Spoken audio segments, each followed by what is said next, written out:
Okay, good morning, everybody. My name is Teresa. I work with Darcy at Westside Coalition. Darcy can't be here today, but we have a very special guest in our first faith training series, Pastor Ron Hooks, sorry. And Ron, would you like to talk a little bit about yourself? Give us a little introduction. Well, hey, first of all, thank you for this. This is a really good opportunity and this invite. Got with me today, we have Jenna Hooks.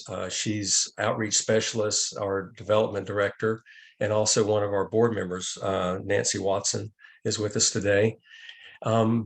This is a real privilege because I think that this is an issue that's on everybody's minds in one way or another. And so many times people are confronted with somebody experiencing homelessness and they don't know what to do. So from our side, we've been working with the homeless for 29 years. And we've learned a lot. Most of it's the hard way. And what I'd like to do today is just offer some practical guidelines on if if you have a situation, a crisis situation that develops around you, and kind of knowing what to do. And so kind of what we do that has given us this experience, we have a full-time outreach Monday through Friday. We're on call 24/7, 365. We do an outreach on the Santa Monica beach. Last year, we interviewed almost 1,500 people and brought intervention into their lives. Many times we are waking people up. And when you're waking people up, sometimes it can get a little tricky. And so we've developed these skill sets along the way of how to, defuse or de-escalate a situation, but also try to bring some help to that individual at the same time. And I think that as I was looking at this training, one of the things that would be a great takeaway at the end of these training series is that we're all saying the same thing, that we all have the same goals in mind. And it's about helping the person that's in crisis, and that we actually do something meaningful. And I saw this scenario in my mind of, after a training like this, if you had a person that was experiencing homelessness and they had contact with one person, and that one person addressed it a certain way, and then they talked to another person and that second person said almost exactly the same thing. And I just see these scenarios developing of where, if we're all kind of on the same page, this is really how a village or a community or a team approach really gets a lot of good work done. And so as when we're waking somebody up, we always offer water and granola. We've learned that by offering something to somebody who we're encountering, it goes a lot easier than just waking somebody up and saying, how are you? A lot of times you don't get a good response that way. It's like, why did you wake me up? But if we say, would you like a bottle of water or granola bar? We call that our bridge. That kind of softens everything up and allows us to have a meaningful conversation. But not everybody is happy to see us at first. But we've learned these techniques that almost, I would say 99.9% of the people we talk to are happy to see us after we leave, that something meaningful has happened. And it's because of these techniques that we've learned. I Google this on the internet, and there's literally trainings all over the place for de-escalation because it's such a hot topic right now. And so there's lots more that can be said about this topic, but these are the things that we're going to talk about today that has worked for us. Jenna, would you like to add anything at all right there? Oh, you did a great job. Oh, that was great. Thank you. Thank you. Well, at any time, please, Jenna's in the field every day, and she has a lot of experience working with people. We have a little bit of a training, and it's brief. It's only 7 steps, or we call them tips. And I think if maybe right before we do that, let me tell you a quick story. So we did a training with a community group over on Main Street in Santa Monica. It was one of the garden clubs. And the people in the training had had a lot of negative contact with people who were experiencing homelessness. And to be honest, it wasn't a very friendly crowd, even for me. And I was there in person. It was like, you know, why aren't you doing something or whatever? But it didn't start off very well. And a lady finally raises her hand and she says, I have this person that's been right beside of my place for 3 months. And they're there every day. And she just, you know, she was raising her voice and everything. What would you do? So I very calmly, I said, well, let me ask you a couple of questions. I said, has this person ever said anything to you? And they said, no. And I said, okay. I said, well, the fact that this person has never said anything to you, positive or negative, to me, they would probably be a pretty nice person. They're just trying to get by. And I said, I'd get a bottle of water, and tomorrow I would walk up to this person and I'd say, hi, my name is Ron. What's your name? Would you like a bottle of water? And then I'd say, where are you from? You know, how long have you been experiencing homelessness? And I'd start a conversation. And by the time we got through with me just having a simple dialogue with this lady that was having some difficulty, she said, you know what? I can't wait till tomorrow. I'm going to get a bottle of water and I'm going to go talk to this person. This is what I believe is really the secret to de-escalation, is that knowing your resources, is that so if you don't feel powerless if you know you have some resources.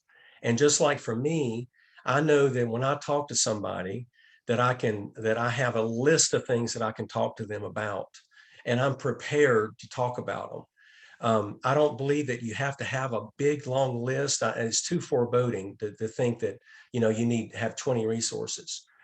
We wanted to put this out there in the very beginning, that always, everybody on the call today, always consider West Coast Care as a resource in Santa Monica. So we do a full-time outreach, but we are connected to all the other agencies in town. Our specialty is helping people reconnect with family and travel home. We helped 129 people last year reconnect with family and travel home that were on the streets in Santa Monica last year. But by having resources available, and another great resource, People Concern. If you only had 2 resources right now to pick from or to talk about, People Concern at 503 Olympic is a great one. And then always remember West Coast Care is there for you too. We'll have some additional ways to contact us at the end of this. But the real key to de-escalation is what happens before you encounter a person, is that you know that you've got at least 1 or 2 resources that you can talk about. And it makes you feel like you're empowered to talk to this person. We never give out money. We would encourage you never to offer your personal resources. You can use my car, you can sleep in my backyard or anything like that, because there's too many resources out there that are viable, that'll help this person on their journey to recovery. The next thing I'd like to say is safety. So Jen, I don't know if you have that slide up that we can show, the safety slide. Sure. But safety. When we start out every morning to hit the beach with our outreach, we say this to each other. Remember, the number 1 goal is to stay safe. That cannot be overstated. You know, always consider 911 as a resource. Let me just read this to you. Jenna, do you have that one up? Safety. Sorry, I'm trying. My computer's freaking out just a little bit. I got this. Give me just one Okay, second. I think she can get it up, but let me go ahead and read the tagline when she's finding it. It says, avoid threatening interactions, trust your instincts, be ready to retreat, always stay within your comfort zone. 911 is always an option.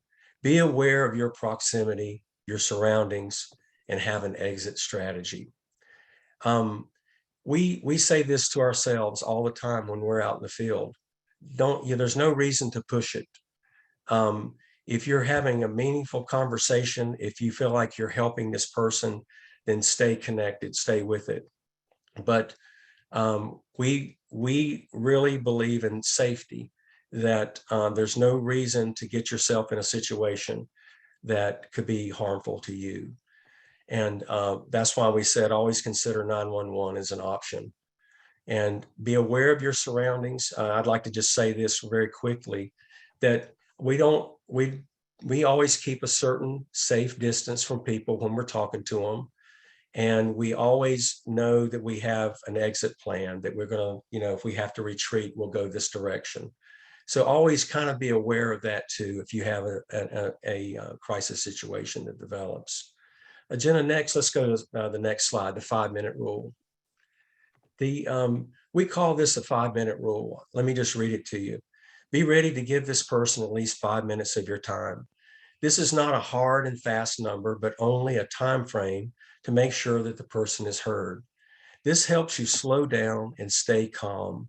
Your good composure helps to neutralize a situation. We offer water and granola bars as a gesture of compassion and care. It's harder for someone to stay mad or get mad if you're offering them something for free.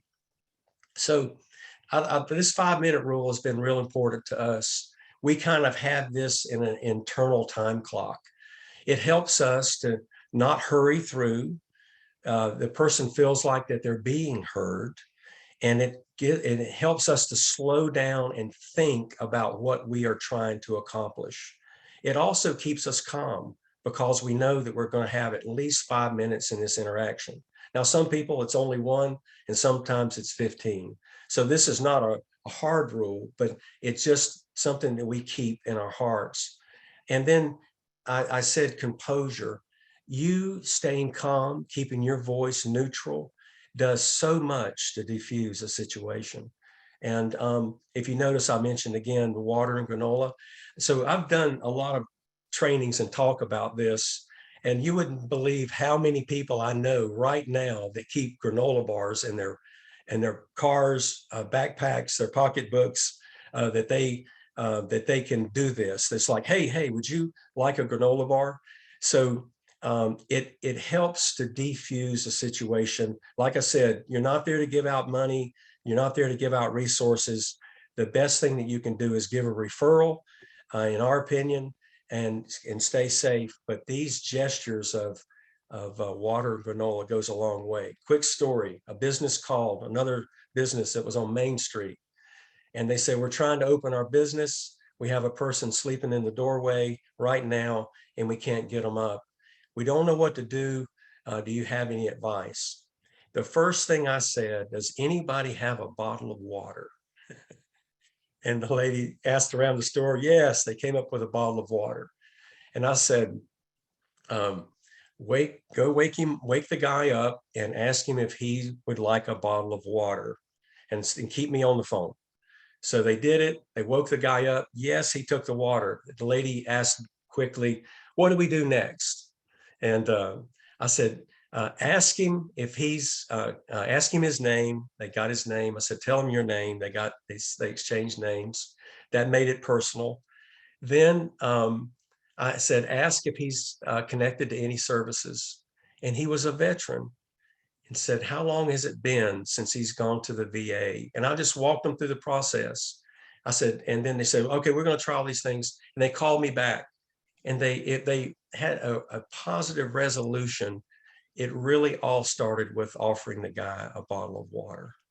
So consider doing that. If you're in an area where you are confronted with a lot of situations, have a little something maybe in your pocketbook or backpack that you can give away. Number 5, Jenna, let's go to that one right quick. Set your limits with your conversation.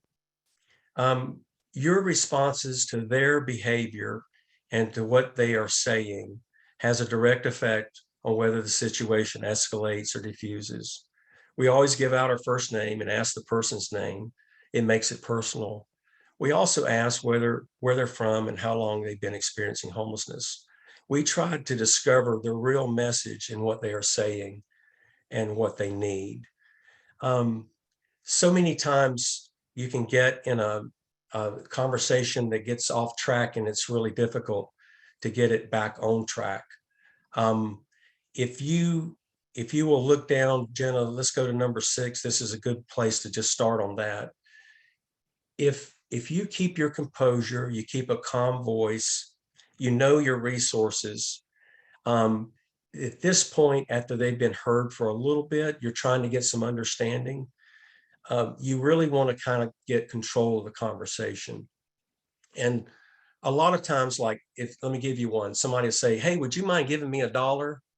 And I'll say, are you connected to any services, or what's your name? I just ask another question. I'm doing that in an effort to try to get control of the conversation and to bring something meaningful again into this person's life. So let me read this to you. Number 6, ignore or redirect challenging comments and questions. Control the conversation. In-depth debates and discussions are rarely productive. A redirect can be as simple as, are you working with any agencies in the area? Bring focus back to how you can help and how you can work together to solve the problem. You can't sleep in this alley anymore, but don't worry, there's lots of services and supports available to help you find a place. There's plenty of places you can get food. Have you heard of People Concerned at 503 Olympic? And this is where you're leaning back on your resources again, but you're also redirecting the conversation to something that's going to bring resolution and hopefully defuse the whole situation. Let's read number 7, Jenna, the goals. Goals to help the person experiencing homelessness to choose services over staying on the street. The goal is not to take away a person's choices. Instead, it is to influence making the right choices that leads to recovery. Try to make a plan for at least one thing that a person can do. Try to find an appropriate first step.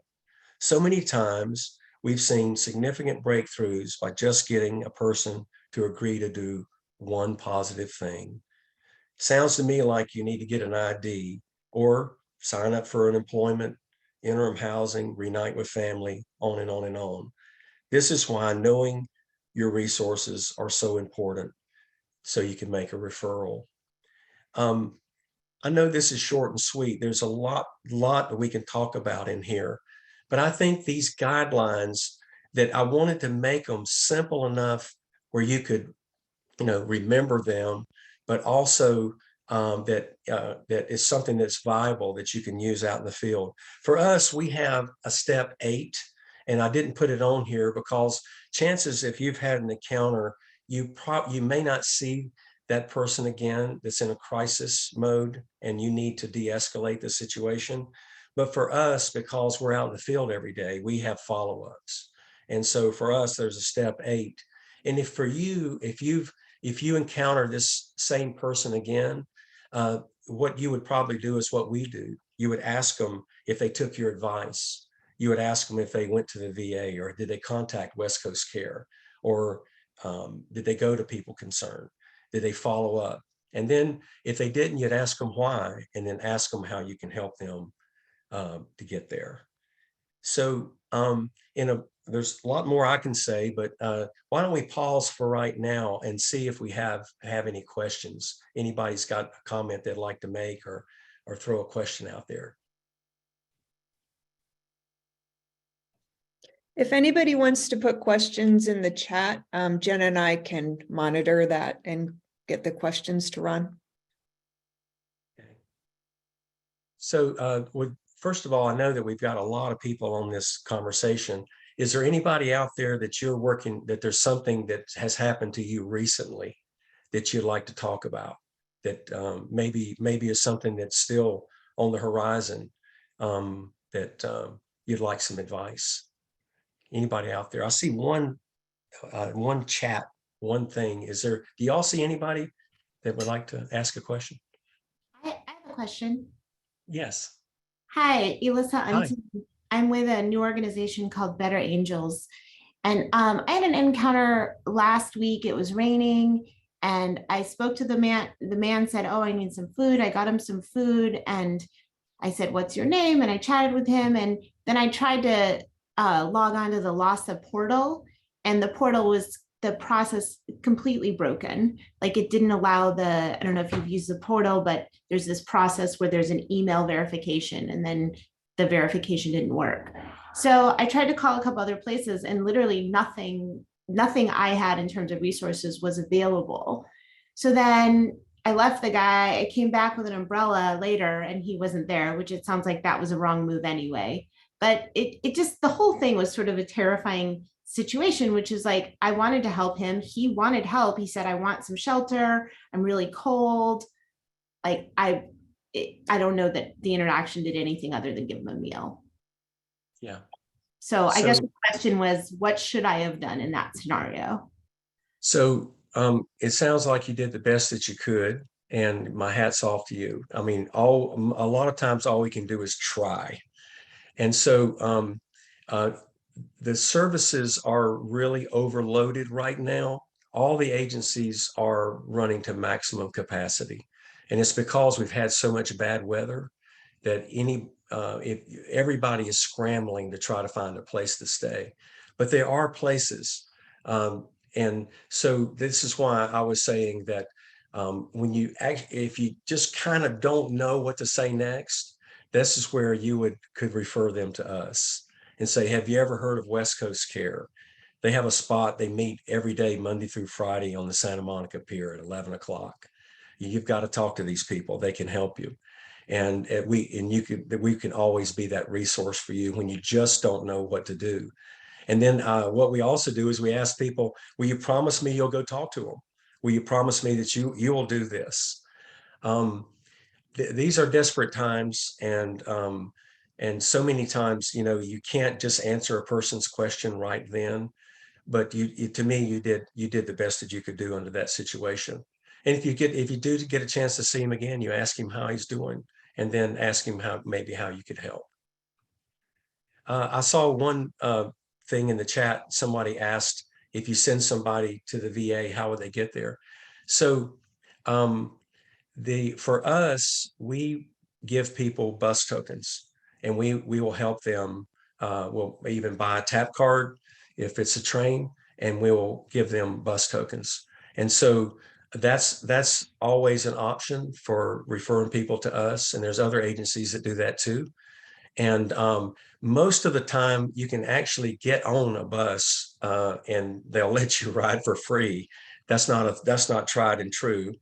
But a lot of people experiencing homelessness have some small resources, and they usually have the ability to get on the bus and go. But if they don't, again, consider us that resource that we can help them with bus tokens and help them get to the VA. All right. I see some more questions. We have a lot of questions, Ron. Okay. So I have a quick question, and then I'll get to Curtis's question. So we have people on this call from all over Los Angeles County, not only the Santa Monica area. Do you have a recommendation of a resource that should be their go-to for those people who don't live in the area? Yeah. So 211 is always, it can be always a first step. Just dial 211 and tell the person on the phone what's going on and what kind of resources you're looking for. And again, you're self-reporting from the person that's in crisis and that you're trying to assist. 211 is great. They are like the hub of all the knowing all the agencies in the county. We also stress that, just like today, I had a conversation with a lady that had tried 211 and was on hold and gave up. And I said, "Well, you have to call back. You have to stay with it until you get the answer you're looking for." And that's one of the things that happens out there, is that when even dealing with us, it's like, we'll come, we're going to do this for you, but you got to come back tomorrow. We got to see if we can actually follow through with this. And so there's a little bit of patience that is involved, but 211 is a great resource. And then also, if you feel like you're going to be active in the community trying to help people who are experiencing homelessness, find out the resources in your area. And you can do that through 211 as well. Okay, and there's a question from Curtis. Is it usual for the people you encounter to have access to a phone to make calls to resources? Do you make calls and provide transportation, etc.? Yes, so great question. So we call it Obama phones. Back in the Obama administration, they made provisions for people who are experiencing homelessness to get free phones. You can also get free iPads now. And so I would say the majority of people experiencing homelessness have phones and or have access to be able to borrow a phone. Now for us, we carry a little resource guide that we can actually give back to a person experiencing homelessness. We underline things. You've got to go there. You need to do this. Let's follow up tomorrow. Now, when they don't have a phone, when they show up at our location or we see them in the field, we will make the call for them. Like I said, for the purposes of this discussion, I would limit letting people use your phone.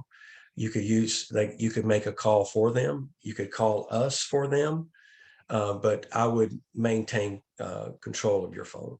That's one of those personal items that I wouldn't let get away from me. Okay, and a question from Shelley. I'm representing a church in the Valley. Where can we find information on resources? We currently have a food pantry. Okay, so are they in the San Fernando Valley? I guess, well, let's assume okay, as I've said again, there's lots of resources around. And in my mind, I'll go as far as to say this: there's no reason for anyone to be homeless. There's so many resources. It's just knowing where to point people to. In the Valley, again, I would, if it was me, I would start with 211 and just ask the operator, what are the resources in this area that you know of? And then to begin to build a network of resources that you have. Just like for me, I know on the West Side, we partner with 23 different agencies. I know how to get somebody to the DMV. I know how to get somebody hooked up with general relief, where the Social Security office is, and on and on and on. Those basic resources can be invaluable to helping somebody. Just I think that it was in step 7, I said, if you can just get one positive step. Let me just stop and say this right quick. Why, if you can make a connection with a person that's going to have any kind of progress at all, it is positive. We call it a positive life experience. So many times when you're homeless, you're so down and depressed because you've lost everything. And when you look at this mountain ahead of you of things that you've got to do to get your life back on track, it seems impossible. It's so foreboding that you just give up. But what we've learned is that if we can get a person to just do one thing, I mean, even if it's as simple as go get your ID or go sign up for general relief or on and on. Go to the Veterans Administration and find out what you qualify for. That with one positive outcome where something happened, and you get 2 or 3 of these together and they're off and running. So many times, that's all a person needs. I hope that was helpful. Okay, from Francis. I love the idea of making referrals. How do we keep up on available resources to point people to? Okay, so just like for us, we get updates from, like, there's a group that we work with called Share, and they have houses that they have anywhere from 4 to 6 people living in, and you share the rent. And we get updates on what their availability is, probably almost on a weekly basis. So we also know we can call them and find out. But that's where these bigger agencies come into play, like People Concern in Santa Monica. They're huge. They're well funded. They have lots of resources. They're connected to county and city services and beyond Santa Monica as well. Then in Venice Beach, there's St. Joseph Center. They are one of the best organizations around. And it's not a shortcut, but just knowing to get somebody headed in that direction is important. And they can find a lot of times what they need. Now, like, again, let's go back to the Valley. I don't know who the biggest agency is in the San Fernando Valley, but if I lived there, I would find that out. And I would know who my resource is, who's the number one agency in that area that I can point somebody to. That's what I would do. Okay, from Allison, many local resources are not available on Sundays, even for info. What do you suggest for reliable Sunday resources immediately available? So some of the programs that have food services are still open on Sunday. That's about the best that you can do, is maybe help somebody find food. Like, again, I would point them back to People Concern on Saturday or Sunday. Most of the services like Social Security, General Relief, the big agencies are closed on the weekend. So it does limit what's available. But like right now, we call it the cold weather shelter, or the winter shelter is open. That resource is available if somebody's trying to get off the street. You will have to use your phone to make the call for that person, or give them the phone number to make that call. But that is a resource countywide, provided through LAHSA, the Los Angeles Homeless Services Authority. That is a resource. And so again, the Sunday is a little bit, it's like, you just have to be honest that even when we get the calls on Sunday, we'll say, there's not much we can do right now. We'll have to start over on Monday morning, but for right now, you can do this. And that's how we and again, trying to control the conversation, but limit the discussion. And it's just the way that things are, that there's not many resources on Saturday and Sunday.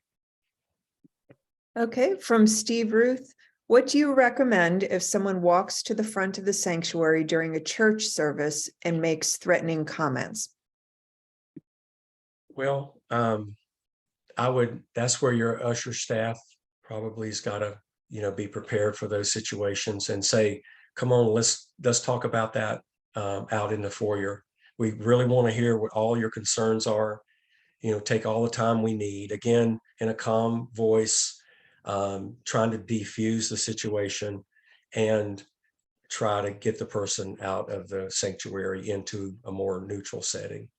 That's what I would do. Okay, from Norman, how can we get a resource guide for Santa Monica?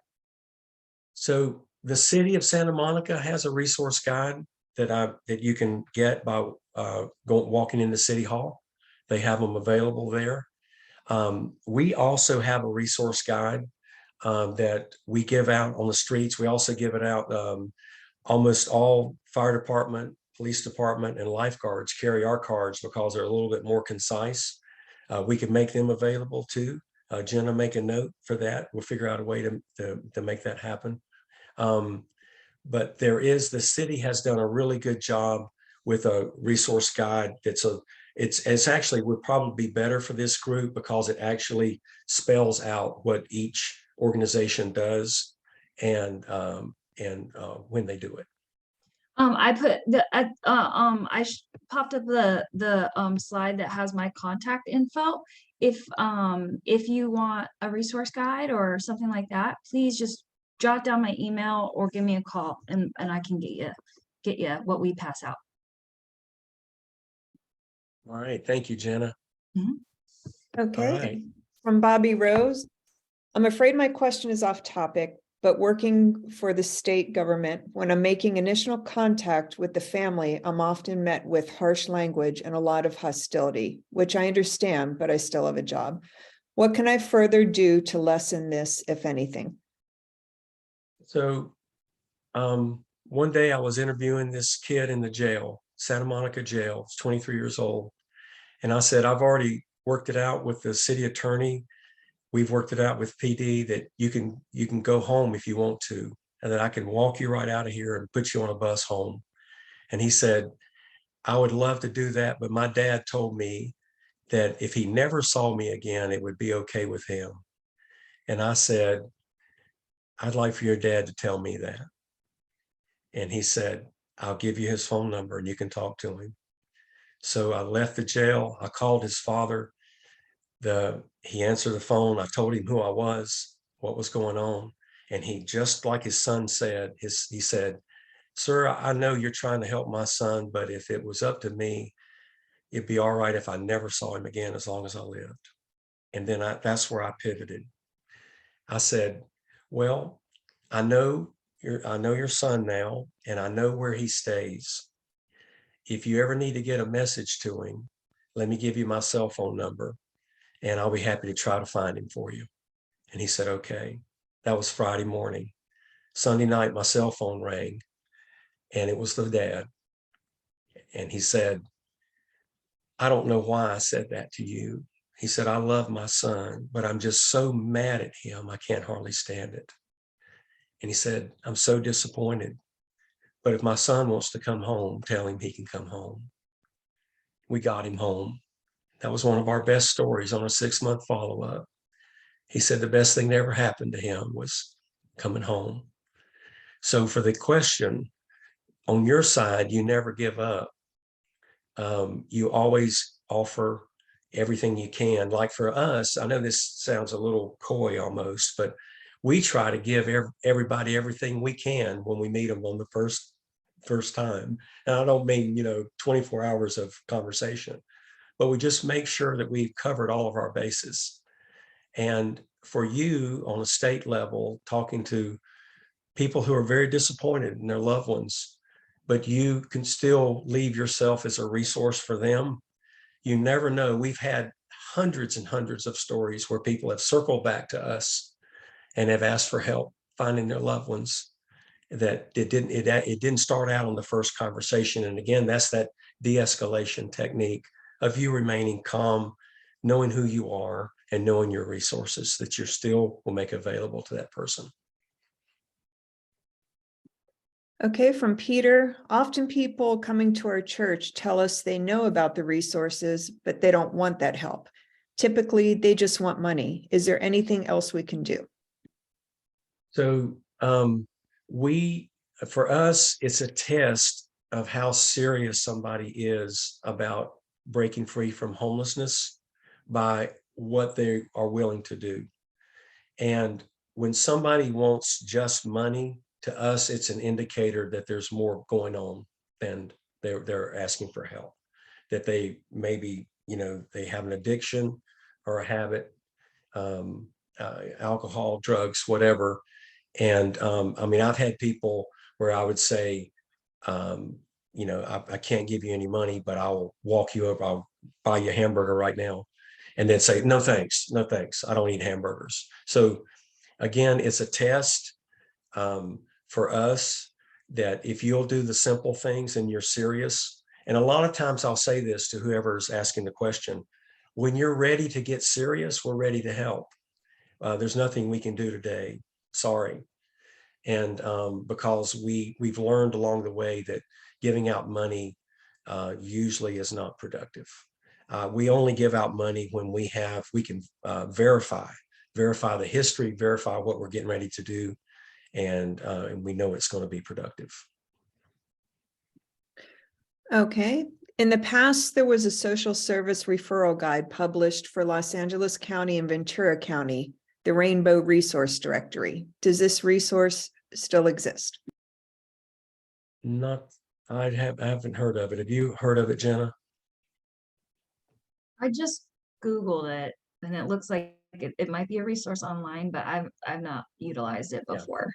Yeah, sorry, that would, if somebody does find out this is a viable resource, I'd like to know about it. Never can have enough resources. Okay.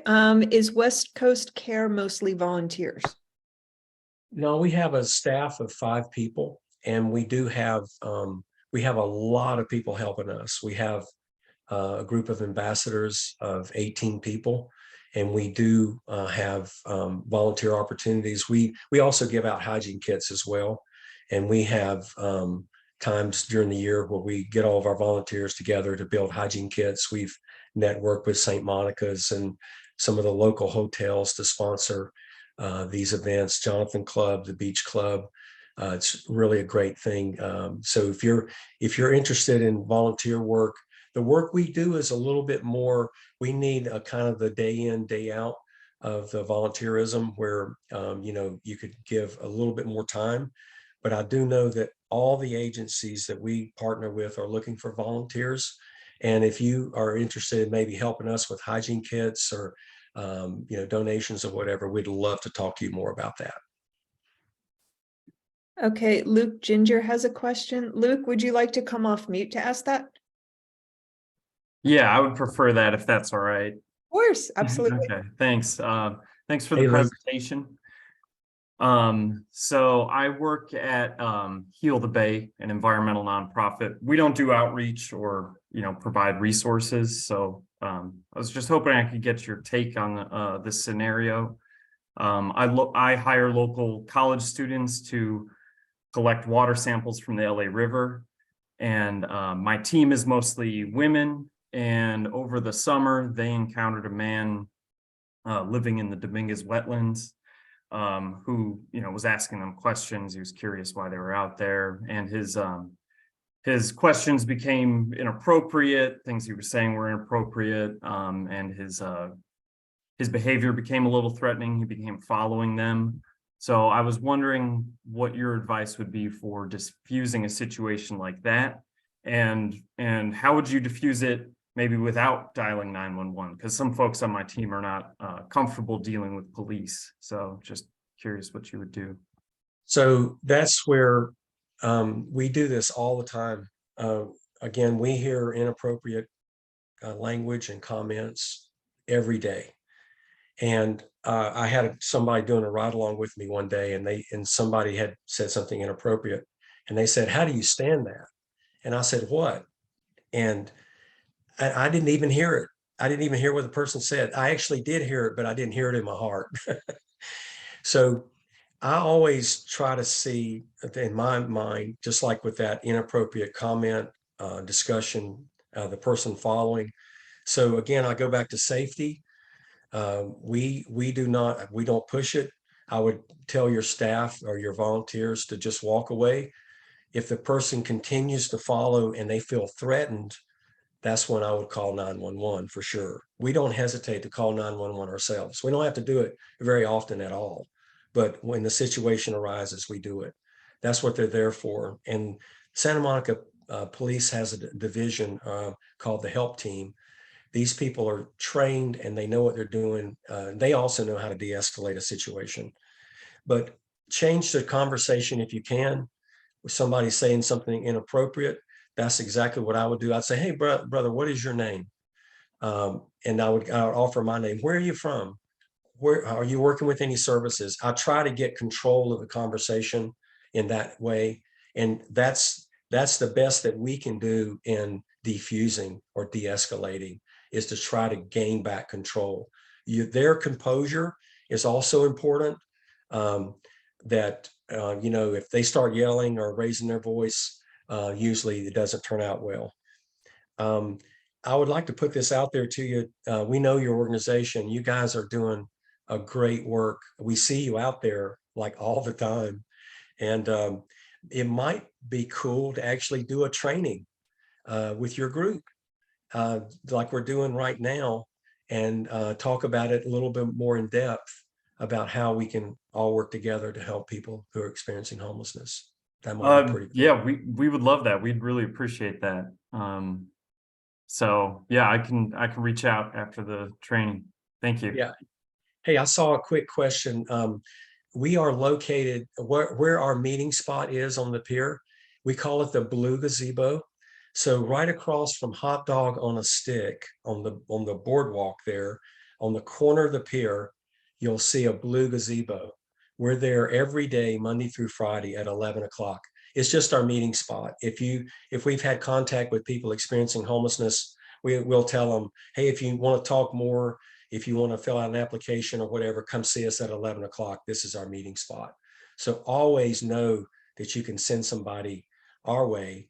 And then, and if need be, you know, reach out to us and say, I've got somebody coming to see you at 11 o'clock, and we'll be waiting for them. So that was, I saw that question in the chat that popped up. So next.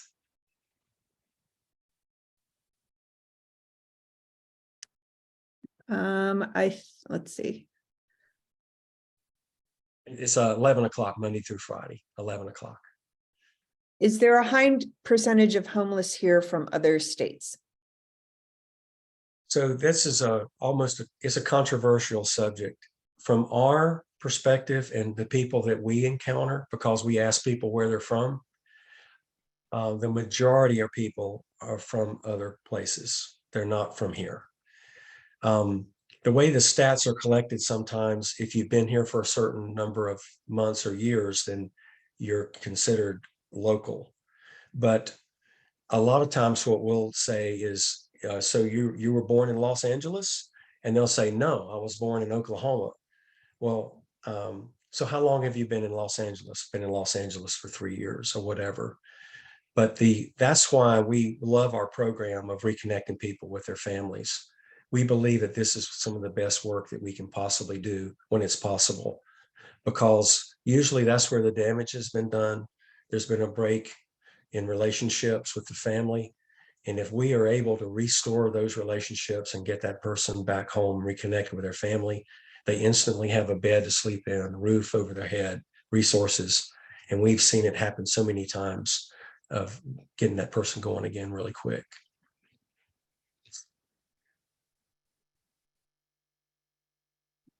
Okay, I think that's all the questions in the chat.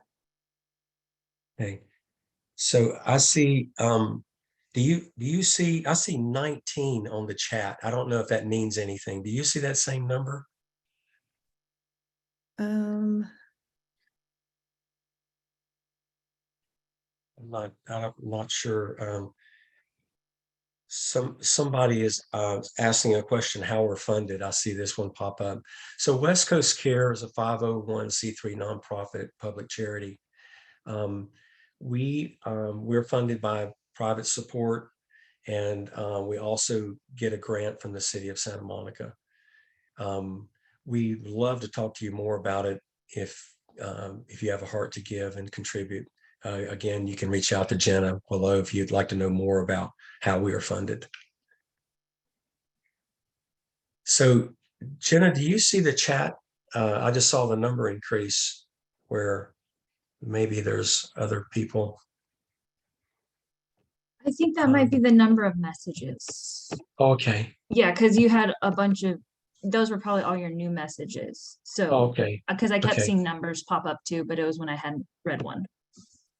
Yeah. I see stuff on the chat, but let's see this meeting. All right, let me see if I can. So Reverend Laura East just raised her hand. Yeah. Laura, do you want to come off mute and ask a question? Yes, thank you. Similar to Luke, sometimes it's just easier to voice the question than it is to try to start typing it out.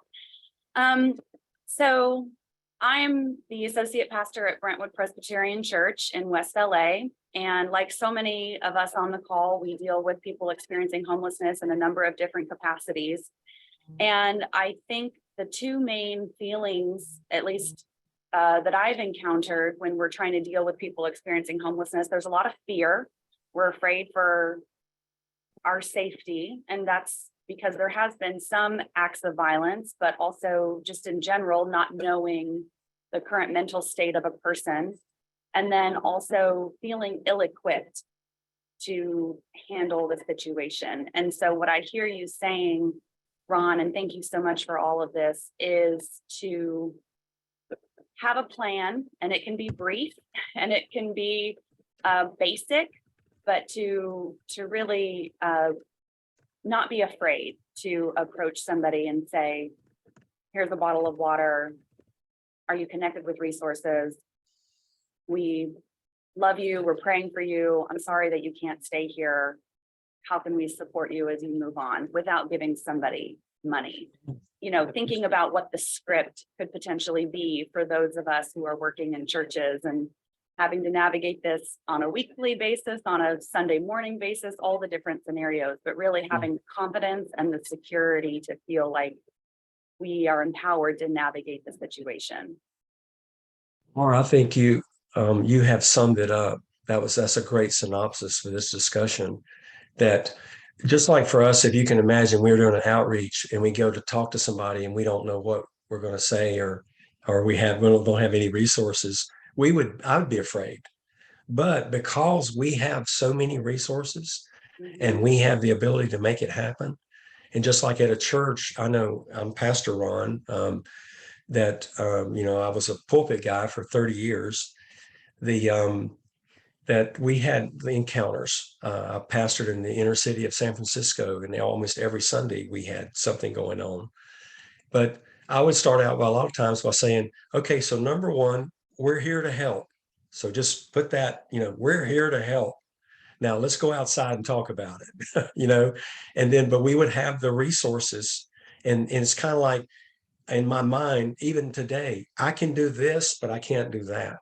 And we talk about this is what we can do. If you want help, this is how we can help you. And then, like I said, you can gauge how serious somebody is. If they've showed up at church, usually they're serious. At least they have a mind to know where to go to get some help. But I can't stress it enough. Knowing your resources is what gives you power. It is what you have that you can give. And it's just information, but it's powerful information. And that's the best we can do. And then your calm presence, your demeanor, sorry you're going through this. I want to hear all about it. That's kind of that 5-minute rule. And then you give them a chance to say what they need to say. And you have to bring them back on target a few times. Usually there's discussions about, something that's irrelevant. Bring them back to, and you're trying to discover, I think I've said it here, what is the real message? What are they really trying to say to you? And then that's where you go to work. Right there, that's where you go to work. Well, I'm sorry you're going through this, but there's lots, I love to say this, there's lots of resources available. Yeah, there's lots of resources available. Let me give you a couple. And then go see, go try this. Thanks, Ron.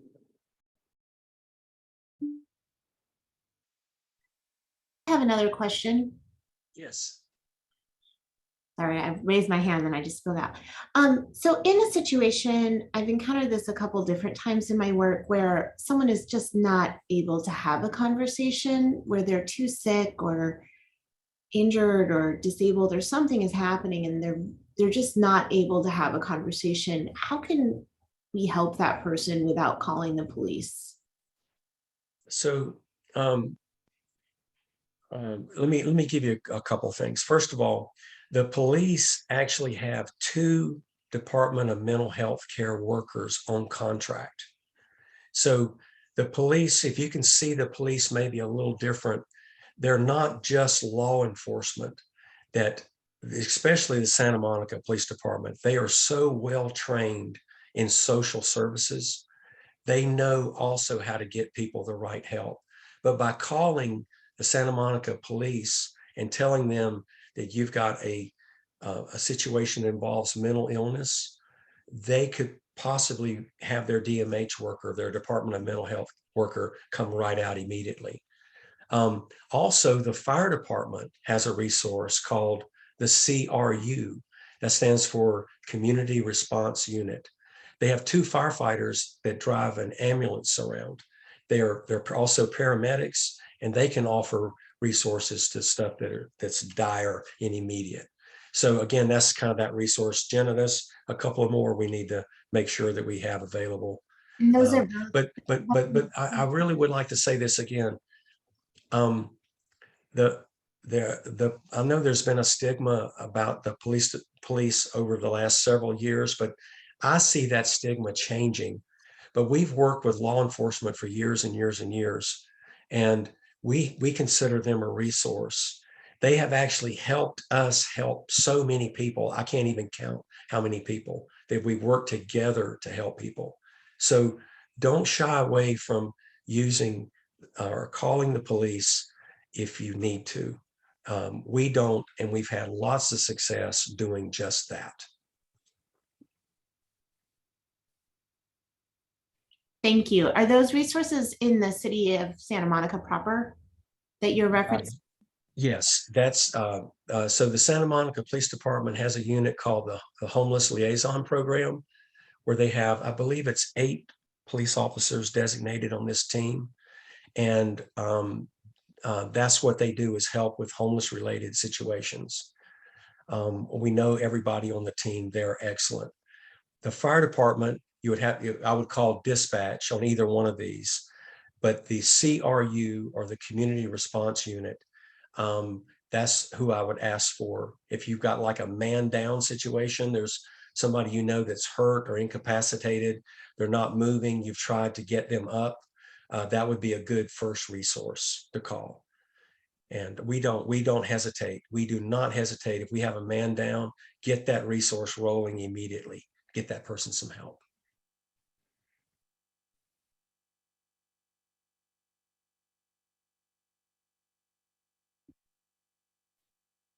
Lindsay also added, you can also call the Santa Monica PD non-emergency number. Exactly. Tell them what you're going through. We have a lot of people that call us that have called the police department first, and then the police department gives them our number. And so that happens quite a bit. So for anyone who came in late, I understand some people had trouble with the Zoom link. This is being recorded, and I'm going to put my email address in the chat. If you would like a recording, I will be happy to send it to you, and we will also have it on our website. Teresa, I noticed one of the chat, somebody is asking about the PowerPoint presentation, and Jenna can make that available. It's real short and sweet, simple. I think it's only 7 slides, right, Jenna? Yeah, Basically, 7. Oh no, 8 slides. So, and again, if you have we do trainings with community groups too, and we can do it in person or Zoom. And if you have any thoughts or questions, I'm such a firm believer. That's why I'm excited about today, is the power of the network, of what we can get done if we all work together. And this has been the magic behind so much of the good work that we've been able to do, is because we have a lot of help doing it.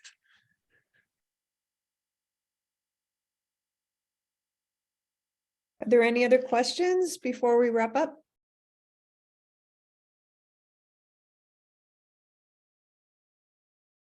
Okay, and if you think of any questions after we sign off, we have Richard.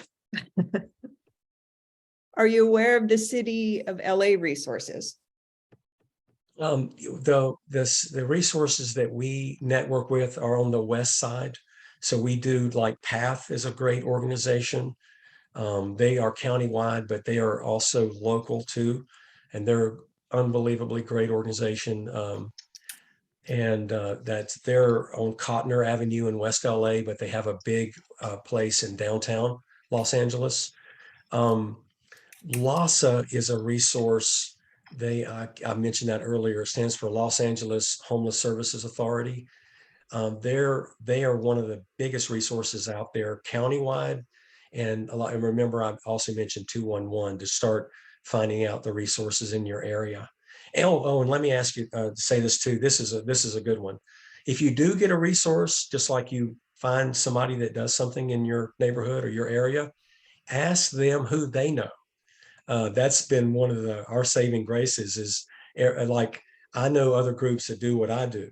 And most of these, there's a network of helps that they have. And that's also another way of finding out the resources in your area. Okay, and I don't believe we addressed this one from Steve Ruth. Do you have police and fire department resources in LA for mental health issues? So I know that LAPD and sheriffs network with LASA's mental health team. And so they do have there are resources for that.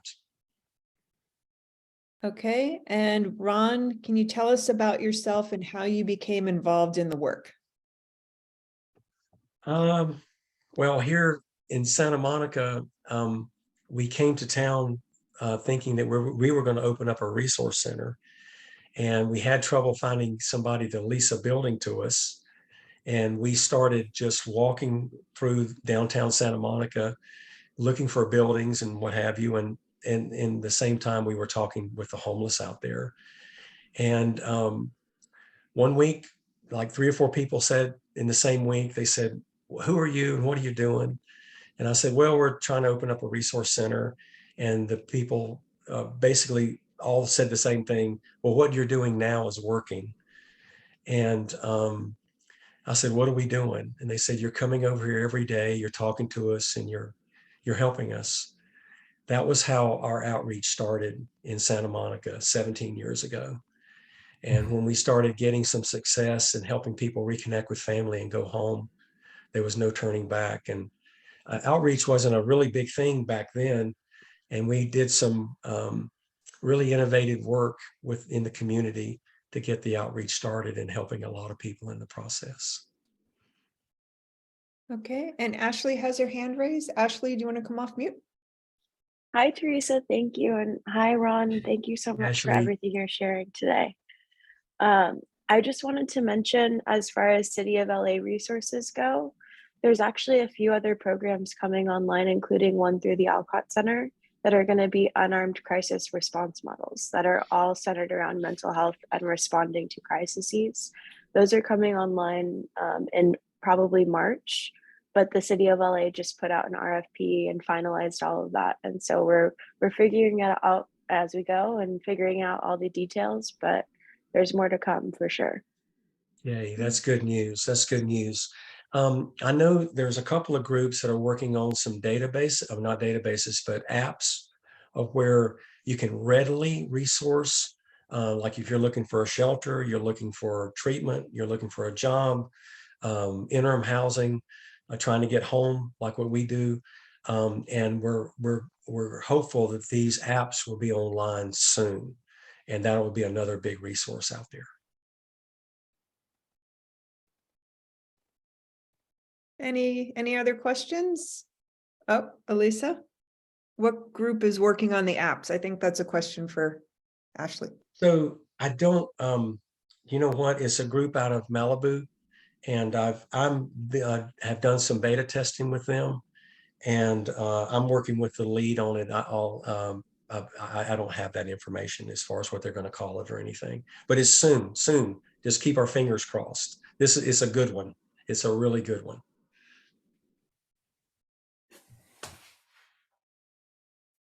All right. Anyone else? We're at 10:05. So. Well, let me just say this, Teresa, and wrapping it up. Jenna, you put your information out there several times, and I noticed that there was other comments about maybe trainings and things. We are here to help you any way that we possibly can. And we look forward to even more discussions on this in the future. I mean, maybe coming out of this, we've already talked about resources over and over again, where more resources, more help. The more, the merrier. The more people that are involved, the more people that get helped. And thank you, just thank you for everybody that's been a part of this call today. This has been amazing. And I believe there's going to be people helped that wouldn't have been helped because of this discussion today. I believe it with all of my heart. Well, Ron, you were amazing. You too, Jenna. Thank you so much Thank for you. being here. This is such an important topic. Hopefully we can do even more in the future because it's really needed. Thank you. Thank you for letting us join you today. Oh my goodness. Yes, absolutely. All right. Well, thanks, everybody. Happy Tuesday. Have a good week, and reach out to Jenna or myself if you have any questions. And the recording will be up on our website. Thank you again, you. everybody. Have a great Yeah, day. have a great one.